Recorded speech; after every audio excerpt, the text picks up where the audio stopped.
The truth does not matter. There is only the power of men.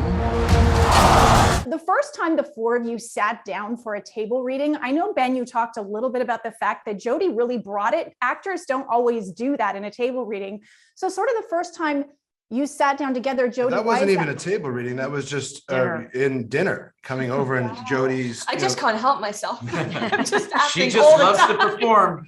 We were kind of like, I thought we were just eating, but go ahead if you want to do the speech. She did it as a musical, which was surprising. But It was like a helpful read. exercise. She had these really like good actors make your writing better always, and to hear her say it was kind of, and it was this moment of like getting to hear this right. This isn't going to work. It was like, oh, we're good. It was, we're brilliant. Good actors make you look a lot better than you are, and that was the case with Jodie. And yeah, usually actors are kind of like, there's a sort of reluctance. There's a sort of an underlying like, well, I'm not really committing to this. I'm just going to talk it through, which is kind of natural because maybe you haven't made all choices or whatever, and you don't really want to stick your neck out there. But it was definitely emblematic of Jodie's the fearlessness that she followed through with, and we got a little peek at that early on.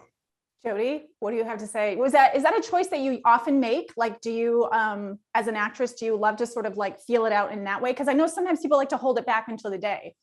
Yeah, honestly, I feel like my emotions are just always on the surface. But yeah, I don't know. I guess honestly, I was just so pleased to be at the table with these guys, like to come on a film of this size and to admire them all, and then for them to be like, do you want to come over and talk through the script and give us any ideas and thoughts? I was just like, oh, this is so lovely and nice. It's such a lovely way, such a collaborative way to work. So I was just very eager to please. It's the truth of it, probably. A point, but when Ben and Matt, when you wrote Good Will Hunting, Jodie, I think you were 3. I think you were really young. Oh, wow. Thank you very much. Yeah. But Ben and Matt, had somebody said to you back then, let's say the day after you won the Oscar, you're not going to write together for another 25 years. You're not going to write together again until 2021. Did that sound about right? Or would that have surprised you? And then why was this? Did you mine a lot of projects over the years? Why did this have to be the one? I think if somebody said that to us, our first reaction would be like, we got another job. Yeah. Truly. Because we really wrote Good Will Hunting to try to get work as actors, because nobody wanted to hire us. And so we wrote it kind of out of necessity. So we kind of backed into screenwriting. And we have continued to work together all the time in the sense of showing each other our movies and talking about stuff. So it feels like it's an odd thing to think, oh, you haven't worked together. You think, well, we've done a lot of work together. Yeah. But this movie in particular was so self-evident.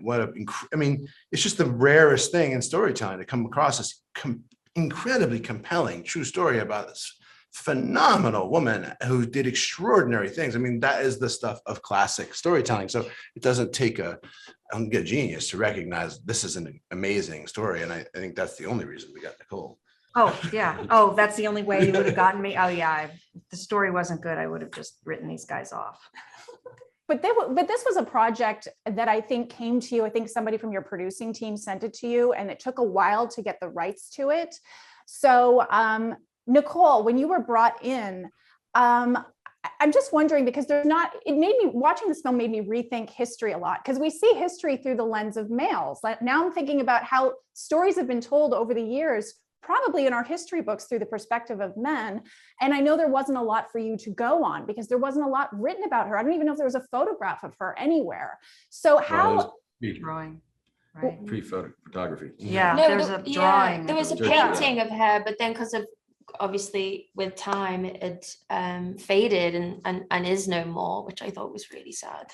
Yeah, but you're bringing that perspective, like how did you sort of color in the lines? And then also, if there is something that you could have, if there could have been a book written about her, or if you could have talked to her, what would you have wanted to ask, and what would you want to know? What are you, nuts?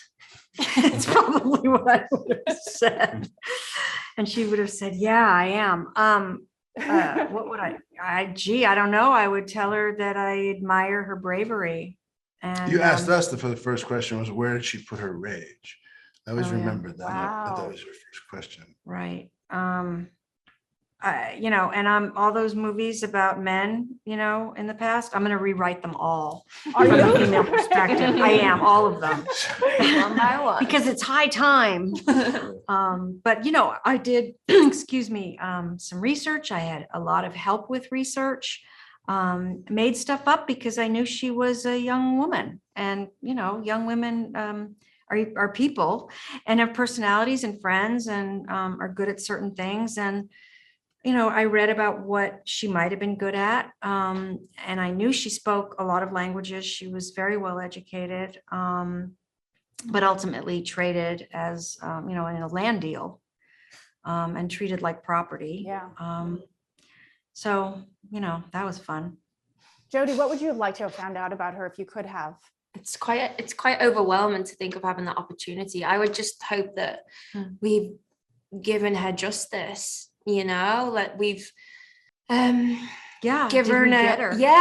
her a voice in a way in which she felt proud of, It's funny because I watched your performance and I think, well, everything about it. Yeah. And you Yeah. obviously do. It seems to me like you must understand it. It's imbued it with such evident humanity and it's so fully realized that it seems like you have no credit. I mean, I guess that's the trick of good acting. Yeah, well, I guess that's also is why you choose your roles, right? I feel like unless you get that instinct or that draw, or it has to provoke an emotion in you. You have to relate to something within yourself in some way, whether it's like on the surface or not. I think is how you usually choose your roles.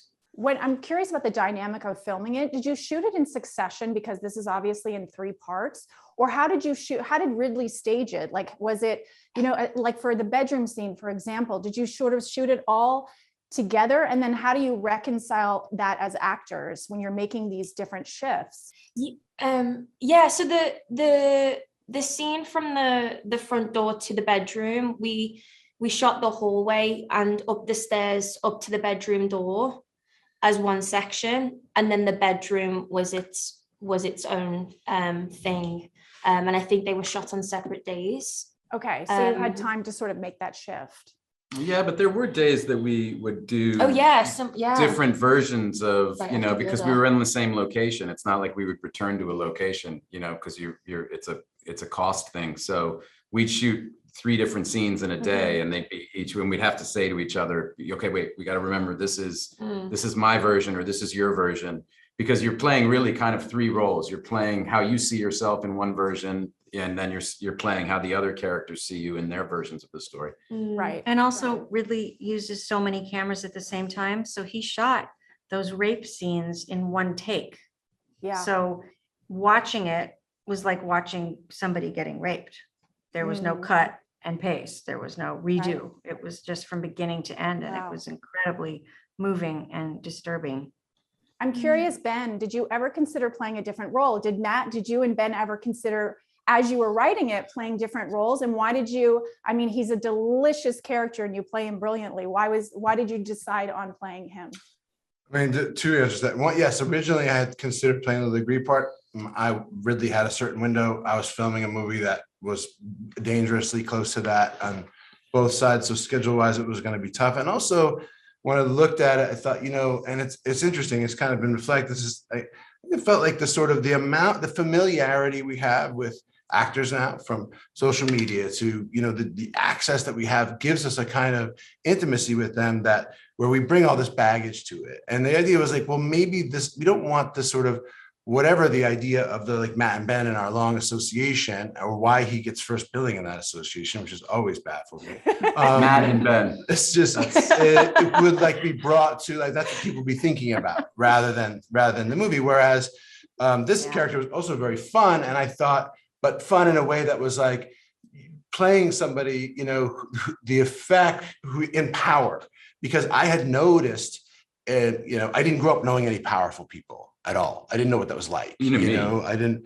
Right. So I didn't know any powerful people. And so I didn't know, like, what is it like to be at the fraternity at Yale? And this is the president, and he's going to be a CEO of this or that. And then when I went and grew up and met some people like that, one of the things I noticed was there was a kind of, if you feel that you're just afforded this power by birth, by nature of who you are, by dint of who you are, there's this kind of glib, oddly cavalier sort of, well, it doesn't really matter. I'm just in charge of it. I make it up kind of thing. And rather than being a mustache twisting, I thought that's an interesting thing to bring to this. He's not aware of desiring to be evil and make bad decisions. He's just self-interested, like a lot of people, and sees the world through the lens of his own experience.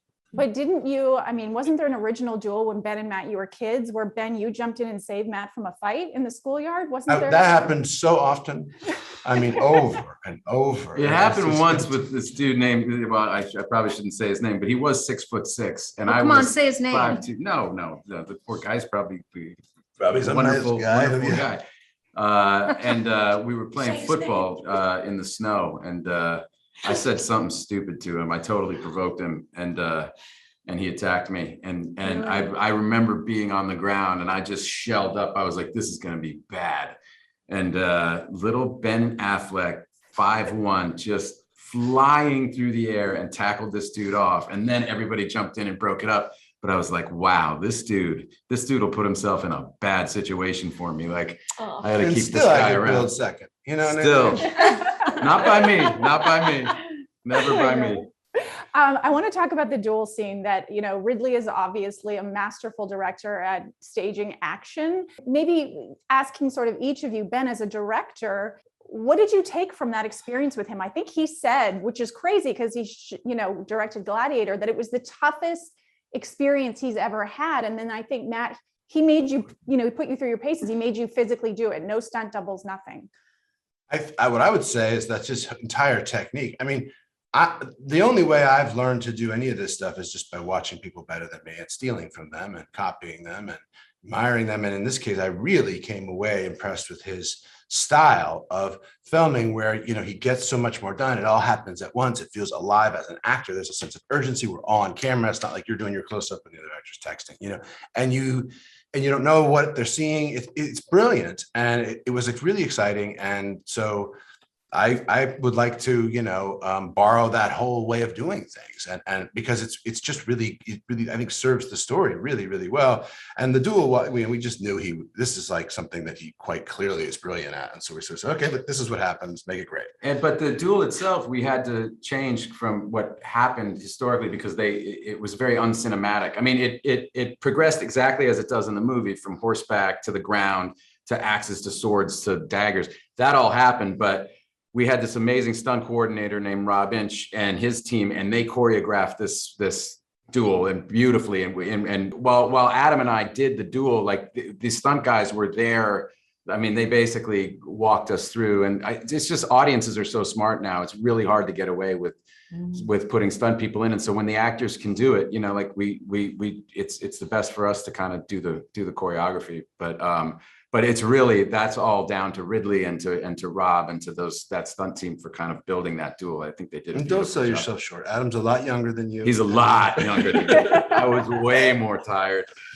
Definitely. One thing I think is phenomenal about this film is that 4 days later, I'm still thinking about it and still thinking about, that idea of, we don't see things as they are, we see things as we are. And also the idea of, you're all actors where, with the exception of Nicole, where your work is constantly getting judged and people are discussing it. So you have that self-awareness. Oh, yes, your reaction. I'm acting right now. I'm acting right now, by the way. So That's right. But sort of, Jodie, if you can maybe talk about, and Nicole, what conversations do you hope people take away from this film? I just hope it provokes thought amongst people. Personally, on a much broader level, I also hope that people are moved by this film. It's a spectacle. It's beautiful. It has heart. It has the stunts. It has so much. So ultimately, I hope they enjoy it and are moved by it. But I think there's a lot of important issues, especially in regards to Marguerite's experience, and hopefully it forces people to think a little bit more about maybe the actions that they've made themselves. I think definitely holds a mirror up to us all, which I think is a good thing. well said. I can't imagine adding anything else. A lot Except we got to see this again. That's Yeah. what we want. Right. Yeah, Let yeah. me buy more Yeah. tickets. Yeah. And just as we wrap up, a lot, of course, the internet has been talking about your appearances in the film, and I don't mean it. I have more fake hair on than you guys had in the entire film. But how did your costuming? Ridley is so detailed. I really felt it. How did your costuming, everything, inform each of your performances? Well, Ridley sent us those looks that he was very specific about it. Ben can speak about his the platinum blonde about and how it and what it says and how it differentiates him. But the idea behind my look and that kind of mullet look that Ridley loved is the guy was remembered as a really savage warrior. Still today, he's remembered 600 years later. Very violent man. He loved to fight, and he went and fought for France whenever he could. And so Ridley liked the idea that he wouldn't have time for like a haircut. He'd just take a knife and rip the sides off and throw his helmet on and kind of go. And so that and the scar and the whole kind of look was really designed. Ridley had this idea along with our hair and makeup department, and they kind of put it together. And I like that. I mean, people, it's getting some grief on the internet, I think, but the idea is that it's not supposed to look good. The idea, I hate those movies when you see them and it's like, you can tell what decade it was made because like it's medieval times, but somehow the guy's got 80s hair and you're like, why does he look like he just got a blow dry? Like it should look like it did, like it wasn't professionally done. It's dirty. And these guys lived close to the ground. When Eric talked in the book about the winter being evil and hard, that's how they described the winter. That meant people were going to die. You know what I mean? It's like there was no guarantee we're going to survive a tough winter. Like these guys lived very, very close to the ground, and the look needed to reflect that. And for me, yeah, really is a very visual director and very specific and approaches things. It's interesting. Different directors I've found, like you can kind of identify if you ask them, like, what was the first job you had? It's from its editor, writer, actor, director, these women and men who direct movies can be, kind of are always, it's the way you always kind of are where you come from on some level. Like, you started writing, is that what you like as a director, right? Was your entree into it? Yeah, I didn't think I was going to be a director. I thought just a writer. Her movies are so literary and so, what people say and what they say to one another. I think it's what pushes them. And Ridley, as a production designer, a camera operator, has a very visual, And as a painter. a painter, yes, and painted the storyboards. And he said, Max von Sydow, the Seventh Seal, I want him to feel Scandinavian. I've had this blood. At first I thought, oh my God, people are gonna, this is insane. But when you have a director like Ridley, who you really trust, if it's somebody who was their first movie, I would go like, I don't know, are you trying to make a joke out of it? Yeah, it would be hard to, reject them completely. I might, but when you work with really talented people, part of that process in collaborating is trusting them and saying it's going to work. And Kristen Berge, who made the wig, and the Italian people who did all the hairs sort of one by one individually, like worked really hard, and in part to try to differentiate us from what people's associations are with us that they have from over the years and other movies and the internet and so on. And also to ground it in some realism, the sort of bowl cut Caesar thing. And, yes, it looks a little silly now because, fashions and haircuts and stuff change. And I agree with Matt, it's like it was 77. And so it's sort of, it's the Middle Ages, but everyone looks at the Bee Gees. It dates the movie, But you're so right. Like if you guys wouldn't have transformed, then it would have been the fact that you didn't. Right. It's like it's Can't get a break. yeah.